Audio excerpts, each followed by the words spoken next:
అవుతుంది. గతంలో మేము చెప్పినాం కాంగ్రెస్ అంటే కష్టాలు, కష్టాలంటే కాంగ్రెస్ అని. కాంగ్రెస్కు కష్టాలకు అవినాభావ సంబంధం ఉంది.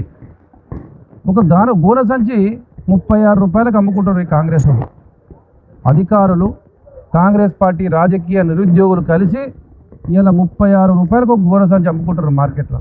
మరి ఎవరి జేబులకు పోతున్నాయి పైసలు? గోనె సంచి పైసలు ఎక్కడ పోతున్నాయి పైసలు? ఇలా క్వింటాలకు 10 కిలోలు కట్ చేస్తున్నారు. మరి ఎవరి జేబులకు పోతున్నాయి పైసలు? రైతు గోస వర్ణనాతీతం.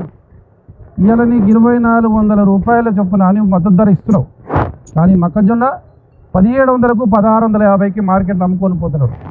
ఎవరి ప్రాబ్లం ఇది? ఎవరు చేసిన పాపం ఇది?